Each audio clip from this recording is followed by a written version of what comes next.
gas cylinder holding 0.1 mole of O2, so oxygen gas, at 150 degrees Celsius. It's at a pressure of 3 atmospheres.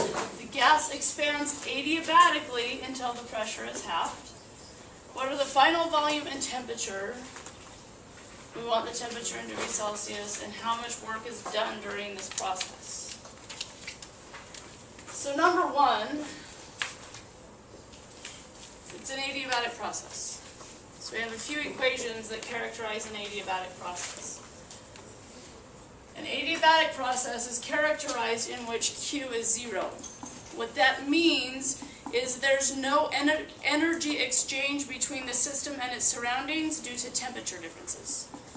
It does not mean the temperature of the system can't change. The temperature of the system itself can change if work is done. But it means that there's no energy exchange due to temperature differences between the system and its surroundings. We have an equation that relates pressure and volume. So P times V to the gamma power has to be constant, so we can relate that P1 V1 to the gamma to P2 V2 to the gamma.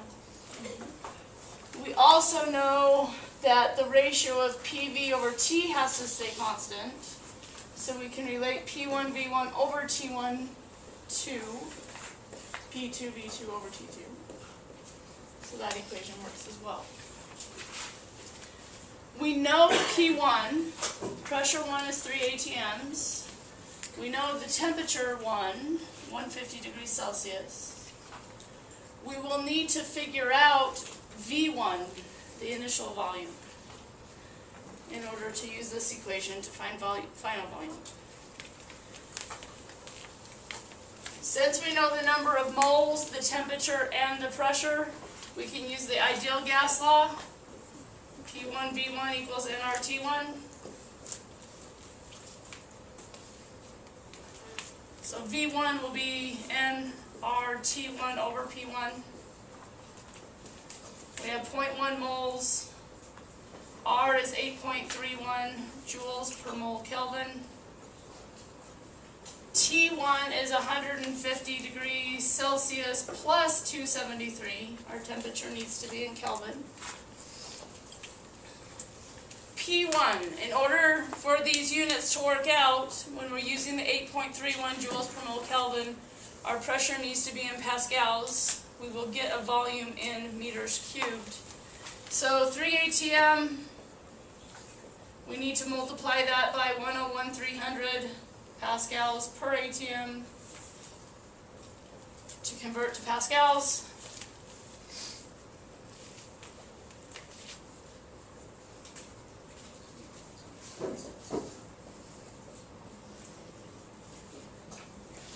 That ends up being 0.00116 meters cubed. If you want to turn it into liters, that's fine. It would be 1.16 liters. So that's our original volume. We need to know the original volume to find the final volume. P1 is 3 atms. V1, we just found the 0.00116 meters cubed. Gamma. Gamma depends upon whether we have a monatomic or a diatomic gas. Which do we have? Diatomic. O2 means there's 2 oxygen molecules bound together. So gamma for a diatomic gas is 7/5. Pressure 2 is 1/2 of the 3 atms.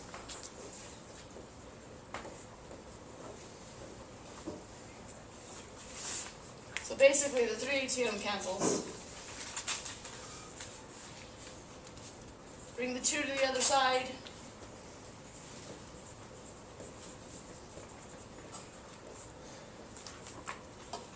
Take both sides to the 5/7 power to get V2. V2 ends up being 0.0019 meters cubed. So there's one of our answers. If you put it in liters, 1.9 liters, that's perfectly fine as well, since I didn't specify what units to put the volume in. But you do need to specify which units you have.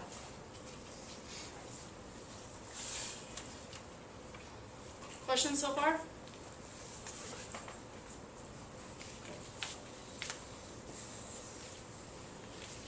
To find the final temperature, T2 will equal P2 V2 T1 over P1 V1. So pressure 2 is 1/2 of our 3 ATMs. V2 we just found is 0.0019 meters cubed. T1 is the 150 plus 273 Kelvin. Over P1 is 3 ATM. V1 is 0.00116 meters cubed. Again, 3 ATM cancels. T2 ends up being, 347 Kelvin. Subtract 273 from it, you get 74 degrees Celsius. Now, depending upon how many decimal places you kept for your volumes, you may get a slightly different answer. Okay? But please keep more than one significant figure. Keep at least 3 as you go along. Certainly round when you get to the answer, but use more decimal places than more significant figures rather than one as you get to the answers.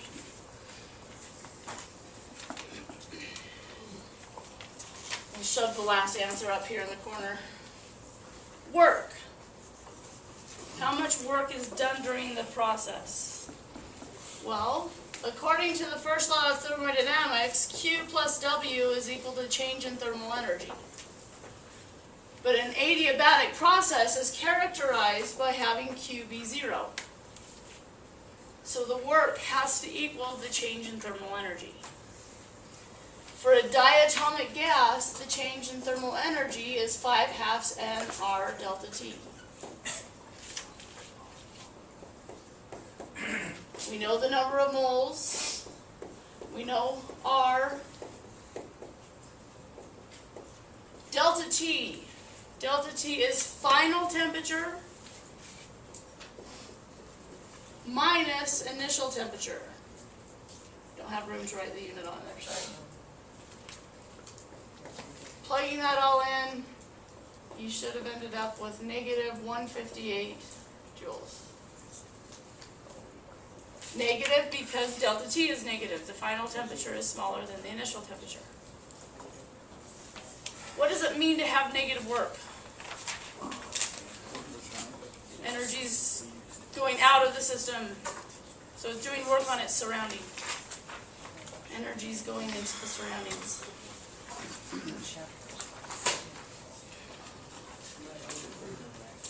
Questions? So kind of an involved little question.